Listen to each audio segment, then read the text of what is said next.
Billionaire called the single dad suit cheap. Then, the auctioneer recognized his father's ring. The night of the spring charity auction, the ballroom of the old Thorne building glittered the way it had been built to glitter. And Elias Thorne stood near the back in a plain dark suit that had cost him $90 and one careful afternoon at a tailor who pressed it for free. He had come for one lot, number 41, a battered steel pocket watch that was not worth much to anyone in the room and was worth everything to him. He did not plan to speak to a single person. He was good at not being seen. He was 42, lean and broad through the shoulders, with short dark brown hair going gray at the temples and a few days of stubble he never quite stayed ahead of. There was a faded scar near his left eyebrow. The suit was cheap and the shoes were honest, and on the smallest finger of his right hand was a worn signet ring. Dark gold, the face of it rubbed nearly smooth, that he had not taken off since the day his father was buried, the same way he had not taken off the plain band on his left hand since the day he buried Lila 3 years before that. The woman who owned the evening was Margot Hale, and she owned a great many evenings. She was a billionaire several times over, art and luxury houses and the quiet machinery that moved them. And she had come to this auction because her people were 3 weeks from closing on the House of Thorne itself, the maison, the workshop, the name over the door, a storied old firm gone soft and sellable since the founder died. She moved through the room collecting the small nods that wealth collects, and near the back she found a man in a suit that did not belong in her ballroom. She did not lower her voice. She had never needed to. "Someone check the guest list," she said to the man beside her, loud enough for the nearest tables to hear. "We've started letting them in off the rack. That suit cost less than the centerpiece." A few people laughed the soft laugh that follows money. Elias looked at her for 1 second longer than a man in a cheap suit was supposed to, not angry, only steady, the way a man looks at weather he has already decided to walk through. He had, in the time it took her to say it, already read the room the way his father had taught him to read a tray of stones, the heiress in the third row wearing a reset Edwardian brooch that had been badly recut, the dealer by the bar whose smile did not reach a single muscle above it, the lot numbers that had been quietly shuffled so the weakest pieces sold while the room was still drinking. He saw all of it and said none of it. Then he looked back at the stage, because lot 41 was coming up, and that was the only thing in the room he had come for. At the podium, the auctioneer lifted his gavel. Walter Penn was 71 and had called every important sale in that building for 40 years, and he had apprenticed, as a boy, under the man who built it. He read the lot, a steel field watch, no maker's reserve, and his eyes moved across the room for an opening bid, and they stopped. They stopped on a worn signet ring on the right hand of a man in a cheap suit at the back, and Walter Penn went very still, the gavel halfway up, because he had last seen that ring on the hand of a man in a coffin, and the man wearing it now had the same steady eyes the old founder used to turn on a flawed stone. The room did not understand the silence. Margot Hale understood only that her own auctioneer had stopped the sale to stare at the man she had just called cheap, and that something in the careful old face had gone pale. 41, Walter said again, recovering, but his voice had changed, and he gave the watch to Elias for a bid no one contested, and when Elias came forward to claim it, Walter Penn leaned down and said something to him very quietly that no one else could hear. And Elias shook his head once, kindly, the way you refuse an old friend a thing he wants to give you, and walked out into the night with a $90 suit and a steel watch in his pocket, and did not look back. Margot Hale stood in the middle of her glittering room, and could not have said why the man stayed in her head. Maybe it was the way he had looked at her, that extra second, level and unbothered. Maybe it was the way her own auctioneer had gone white. She told her driver she would find her own way home, and she did not. And she stood at the window of the empty mezzanine for a while, watching the dark street where the man in the cheap suit had gone. Elias drove home to the small rented rooms above a laundromat on the east side of the city, where the streetlights came through the blinds in long bars. Ada was asleep on the couch with a library book open across her chest, and the babysitter from downstairs gathered her things and took her $5 and slipped out. Ada was 8, dark-haired, with her mother's habit of going very still when she was thinking, and she woke halfway when he lifted her. "Did you get the watch?" she asked, not really awake. "I got the watch. Is it Grandpa's?" "It's Grandpa's," he said, and carried her to bed, and she was asleep again before her head found the pillow. He sat at the kitchen table afterward under the one good lamp and took the steel watch from his pocket and opened the back with a thumbnail and looked at the movement. And it was exactly as he remembered, his father's first watch, the cheap, honest one the great man had made before he was great, the one he wore to the workshop every day of his life while the masterpieces went to other men's wrists. Elias had let it go to auction by accident in a box of his father's lesser things the estate had cleared, and he'd come tonight to quietly buy back the only object in the world he could not stand to lose. He set it beside the drawing Ada had left for him on the table, a man, a girl, and in the corner, smaller, a woman with long hair drawn off to one side, watching. He did not open the closet in the hall, where on the top shelf behind the towels a flat leather case held the rest of who he had been. Margot Hale did not sleep. She called Walter Penn at his home at an hour no one should call an old man, and Walter, who had been awake anyway, did not pretend not to know what she wanted. "The man in the cheap suit," she said. "You stopped the sale for him." "Why?" There was a long silence on the line, the kind an old man uses when he is deciding how much truth a powerful young woman has earned. "Because he was wearing Conrad Thorne's ring," Walter said finally, "on his own hand, the way only one person on earth has the right to wear it." Another silence. "You're 3 weeks from buying the house of Thorne, Miss Hale. You should know whose house it actually is." And then he would say no more, and he hung up, and Margot sat in the dark with the phone in her hand and the first cold thread of understanding moving through her. She had her people pull the file in the morning, quietly, the way she had learned to do things in a life of not trusting the men who smiled at her. The House of Thorne had been founded by Conrad Thorne, a master watchmaker whose name still meant something to people who knew. And Conrad had died 4 years ago and left, the file said, no direct heir willing to take the firm, the estate settled, the workshop and the name to be sold by the managing director under a renunciation signed by the founder's only son. The son's name was Elias Thorne. There was a photograph attached to an old workshop record, a younger man at a bench, leaner, but the same steady eyes, the same ring on the same finger. The man she had called cheap was the founder's son, the heir to the very house she was buying, and the document that let her buy it was a renunciation he had supposedly signed.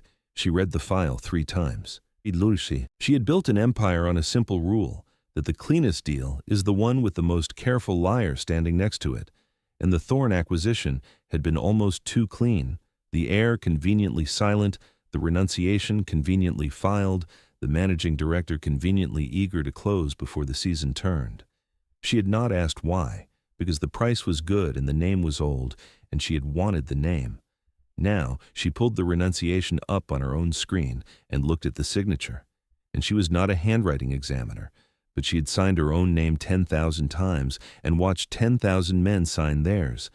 And there was something in the loop of the T that sat wrong, too careful, traced rather than written, a copy of a thing rather than the thing.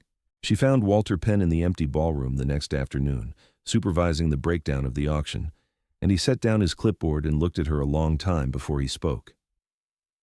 "I taught that boy to hold a loop when he was 6, Walter said.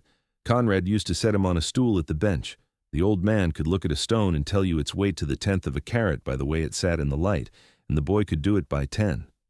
Then Elias grew up and married a girl named Lila, who was worth more than every diamond in this building, and she got sick, and she died. And after that he couldn't sit at a bench his father had built and look at beautiful, expensive things while the only beautiful thing he'd ever wanted was gone." Walter took off his glasses. He walked away, told the firm to manage itself. He fixes watches now in a back room somewhere for people who can't afford a real shop, and he raises his girl. And he wears his father's ring because it's the only piece of the old man that was ever really his. He put the glasses back on. "Leave that boy be, Miss Hale. He's lost enough to your kind of evening." "I can't," Margot said. "No," Walter said softly. "I don't expect you can." She found the laundromat from a delivery record her people turned up, and that evening she climbed the narrow stairs in a coat that cost more than the building and knocked, and Elias opened the door in shirt sleeves with a watchmaker's loop still pushed up on his forehead. He did not look surprised. He looked like a man who had been expecting the world to find him eventually. "You're the founder's son," she said. "You're Elias Thorne. The house I'm buying is yours." I fix watches, he said. Don't, she said, please. My own auctioneer stopped a sale because of a ring on your hand. I'm 3 weeks from signing for a company that turns out to belong to a man I called cheap to his face in front of 200 people, and the paper that lets me sign it has your name on it. I need to understand what I'm about to buy, and you're the only one who can tell me. Behind him, a small voice said, Dad, who is it? And Ada appeared at his elbow in her pajamas, looking up at the woman in the expensive coat with the frank assessment children give to strangers. Someone from work, Elias said. Go brush your teeth, I'll be in to read. The girl studied Margot a moment longer and went. Elias wiped his hands on a cloth and looked at the woman in his doorway. And then, because she had not come to gloat and he could see it, he stepped back and let her in. At the kitchen table, with Ada asleep, he told her the shape of it without the wound at the center. His father had built the house of thorn with his hands, a maison that meant something, and Elias had been raised at the bench and could have carried it. Then Lila had gotten sick, and he had spent the last year of her life beside her instead of in the workshop. And after she was gone, he could not walk back into a building full of the most beautiful objects money could buy, when the only thing he had ever truly wanted could not be bought back at any price. So he had told the managing director to run the firm, and he had let the world believe the heir was gone, and he had gone to fix ordinary watches for ordinary people 10 minutes from his daughter's school. I never signed a renunciation, he said when she came to it. I never signed anything.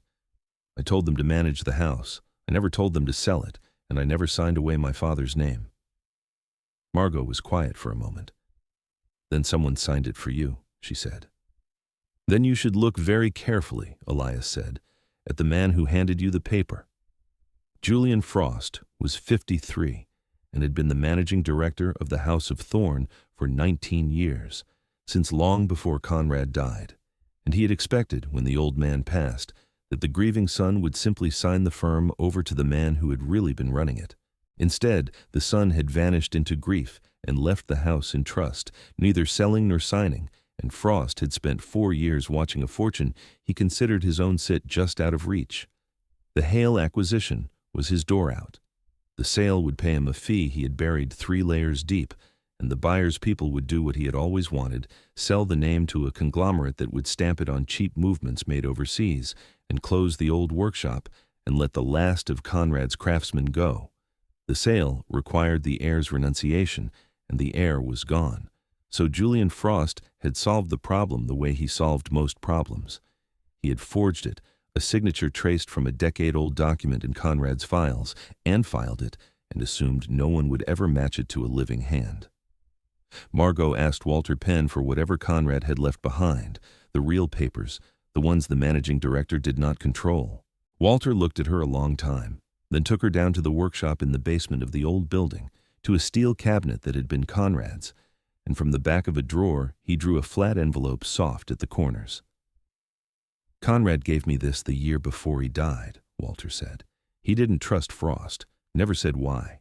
Said keep it where the firm couldn't reach it, and give it to my son if the day ever comes that someone tries to take the house out from under him. Inside was Conrad Thorne's true will, witnessed and sealed, leaving the house and the name to his son Elias outright, to keep or close as he saw fit, and a single line in the old man's hand at the bottom, the boy will know what to do. He always did. Clipped behind it, something Walter had added himself, a printout of an email from 3 weeks ago, from Julian Frost's account to a forwarding address inside Hale's own acquisition team. One line. Confirm the heir's renunciation is in the file before close. I'll handle the signature. Margot held the page and felt the floor of her own deal tilt under her. She went back to the rooms above the laundromat on a Thursday, and this time Ada opened the door first and looked up and said, "You're the lady who called my dad's suit cheap, because children repeat the parts adults wish they wouldn't." Elias came out of the back room with the loop still on his forehead, and Margot held up the envelope, and he understood at once. He read it slowly, the load-bearing part first, the way his father had taught him to read anything that mattered. When he came to his father's last line, "The boy will know what to do," he set his hand flat on the page and held it there, and his knuckles went white, and then the breath went out of him and his hand opened again, deliberate, the way of a man who had decided a long time ago not to make a fist in front of his daughter. When he reached the forged renunciation, he looked at the signature that was meant to be his for a long moment. "That isn't my hand," he said quietly. "It's close. He got the loop on the T wrong. My father taught me to close that letter a certain way, and I never broke the habit, and the man who traced this never once watched how a thorn signs his own name." He almost smiled. It did not reach anywhere. 19 years in my father's house, and he never learned the one thing the old man cared about. You don't fake the work. You do the work. Ada had come back in her socks and crossed straight to Margot and held up a fresh drawing, the way she did with people she had decided about. 3 figures now, a man, a girl, and a woman with dark hair, holding hands under a yellow sun. Margot took it in both hands like it was something that might break. She had not been given anything for free in a very long time. Elias watched his daughter, and then he watched the woman holding the drawing, and the hardness he carried loosened by one notch. "I came to give you the truth," Margot said. "You deserved to see who signed your name." "You came because you don't have anyone to tell when you're tired," Elias said. He was not unkind about it. She did not answer, which was its own answer. "The sale closes Friday," she said. "There's a signing reception at the house, the press, the board, the buyers. Frost wants it public so no one can walk it back." Elias stood and set down the cloth he had been holding. "Then we go Friday," he said, and she noticed that he had said "we," and she did not remark on it, because she had already learned that with him the important words came in small, and you did not chase them. Julian Frost learned that Margot had been in the old workshop from a clerk who owed him a favor, and he moved the way frightened, careful men move, smoothly. On Thursday, a man Elias did not know was parked across from Ada's school at pickup with a phone held low. Walter Penn called that evening to say a stranger had been in the basement asking which watchmaker in the city still wore an old signet ring. Elias took Ada to Lila's mother across town and stood in the doorway and told the old woman to lock everything and open the door for no one until he came back. Ada held his sleeve. "Are you in trouble?" she asked. "No, baby," he said. "Somebody else is. I'm just the one who's going to say so." That night, for the first time in 3 years, he took the flat leather case down from the closet shelf. He needed the old papers, a true sample of his hand for the examiner. Inside were the things he had set down, a loop his father had given him at 6, a photograph of Lila at the bench laughing at something off camera, and the deed of apprenticeship Conrad had written out for him in his own careful hand the day the boy turned 12. He sat with the photograph a while and did not cry. He had done that, but something clenched in him for 3 years let go by 1 degree. Then he found a letter in his father's writing and set it beside the forged one, and the 2 signatures did not match, and he understood that a man had tried to sell the thing his father had spent a life building to people who would put the name on garbage, and that he was the only one alive who could stop it. He left the case down off the shelf this time, where he could reach it, and found he did not mind it being there. The signing reception filled the great hall of the Thorn building on Friday evening. 300 people, the buyers in a row along the wall, cameras at the back, the old craftsmen from the basement workshop standing together near the door in their good clothes, because Frost had not quite dared to keep them out. Julian Frost stood at the front beside a table with the contracts laid out, and smiled the smile of a man who had already counted the votes. Margot was meant to sign first. She stepped to the microphone instead. "Before I sign," she said, "I'd like to introduce the man who actually owns this house." And the room turned, and Elias walked in. He wore the same $90 suit, pressed again, and his father's ring, and he carried a flat envelope. He did not look at the buyers. He found Walter Penn by the door and gave him the smallest nod, and the old auctioneer's eyes shone. And then Elias set the envelope on the table. "My name is Elias Thorn," he said. "My father built this house with his hands. He left it to me, to keep or to close, and I left it standing because I couldn't bear to be in it, and that was my mistake. Because while I was gone, a man decided to sell it out from under my father's name. He let it sit. The sale tonight rests on my renunciation. I never signed it. Whoever traced my name got the letter wrong, the way a man does when he's copying a thing instead of meaning it." The screen behind him changed. Margot put up Conrad's true will beside the forged renunciation, the founder's last line in his own hand, the real signature, beside the traced one, with the difference ringed in red by an examiner 2 days fast. Then the email, one line, confirmed the heir's renunciation is in the file before close. I'll handle the signature. My father used to say you don't fake the work. You do the work, Elias said, and his voice did not rise. The man who forged my name to sell his life's work to people who would stamp it on garbage is standing in this room. I'm not here to accuse anyone. I'm here so the record says whose house this is. He looked once toward the door, at the old craftsmen standing together, men who had bent over the bench beside his father for 40 years. These are the people who are the House of Thorn, he said, not the name on a contract, them. I'd like that on the record too. The silence had weight. Julian Frost stood and his face had gone the color of the paper the lies were printed on. You walked away 4 years ago, he said. You don't get to walk back in and pretend you still belong here. Elias looked at him and did not raise his voice. I don't need to belong here, he said. I just need you to know I still remember everything my father taught me, including how he signed his name. Margot took the microphone. The sale is dead, she said. I will not buy a house that isn't being sold by its owner. Mr. Frost is removed as managing director effective now, and the forged renunciation and the diverted fee are going to the Attorney General tonight. In the lobby, 2 investigators were already waiting, and Julian Frost walked to them without resistance, which was worse than if he had run.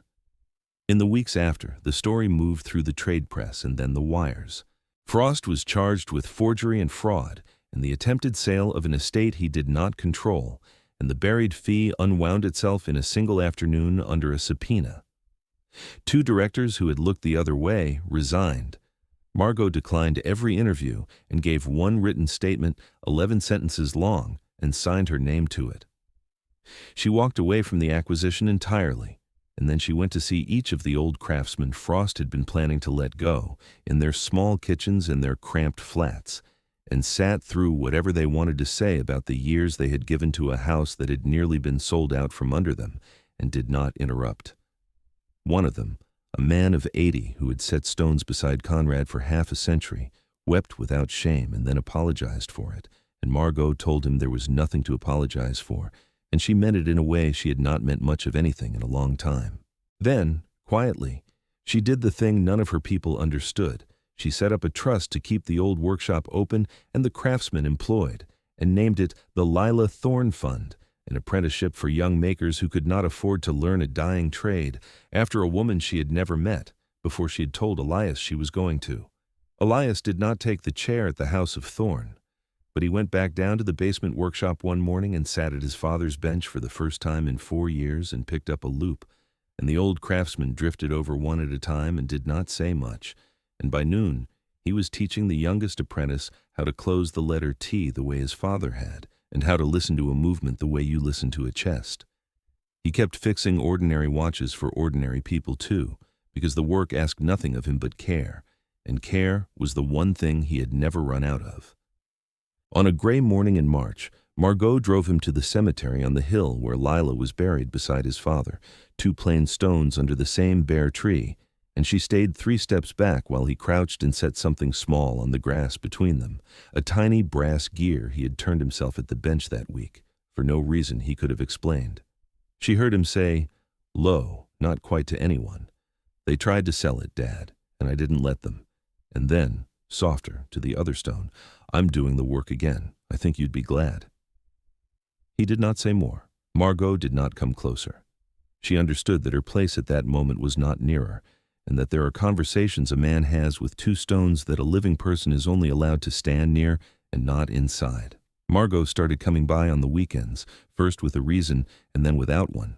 She traded the expensive coat for an old one that got marked with bench oil, and learned the names of Ada's library books, and let the girl beat her at a card game whose rules changed whenever Ada was losing.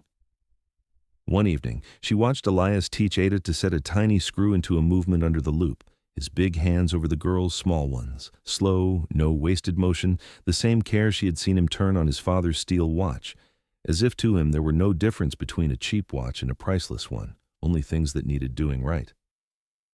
"Don't force it," he told the girl. "If you have to force it, it's wrong." Ada did not force it, and looked up at him with the pride of a child trusted with a real thing, and Margot, watching from the doorway with a cup of tea going cold in her hand, understood that this was the whole of him, that the heir and the watch repairman and the father were one quiet person all the way down. On a clear Saturday in spring, the three of them cleaned and reset the clock over the door of the old building. Elias on the ladder, Ada handing up tools she mostly named wrong, Margot steadying the base in a coat that no longer cared about oil. Ada looked up and asked, "Are you going to stay forever?" The way children ask the questions adults are too careful to, and Margot glanced up the ladder where Elias had stopped and was looking down at her, and she said, "I'm thinking about it." Elias came down the ladder and asked Ada to go find the small brush in the case, and the girl ran off, and he turned to Margot. The workshop smelled of oil and brass and old wood. "You don't have to promise a child something you haven't promised yourself," he said. "I'm promising both of them," she said, at the same time. He looked at her for a long moment. Then he raised his hand and tucked a loose strand of hair behind her ear with the back of one knuckle, the first time he had touched her in all the weeks she'd been coming. She did not pull back. He did not move closer. It was a moment, no more, but it was long enough for both of them to know it had finally arrived. Ada came back with the wrong brush entirely and slipped one hand into her father's and one into Margot's, and turned the three of them gently to face the old clock, ticking again over the door for the first time in 4 years, the way she did, as if this had always been the arrangement and she had only been waiting for the grown-ups to catch up. By summer, the workshop was full again, and Ada had her own stool at the end of the bench, and the steel watch, the cheap, honest one, sat in a little stand where Elias could see it while he worked. Margot kept a small office across the city for a few of her ventures and let the rest of that life go. The openings, the auctions, the rooms where a person's coat was priced before their face, and she found, by the 3rd month, that she did not miss any of it. She had taken to wearing, on a thin chain under her collar where no one could price it, a small brass gear Elias had turned for her one slow afternoon, and she touched it sometimes without noticing she had. A man had been told his suit was cheap, in a building his father had raised with his own 2 hands. Some people wear their worth where the whole room can price it, stitched into a coat, hung from a wrist. Others wear it on the smallest finger of the right hand, rubbed nearly smooth, and you only learn what it was worth when an old man at a podium stops the whole room to look at it.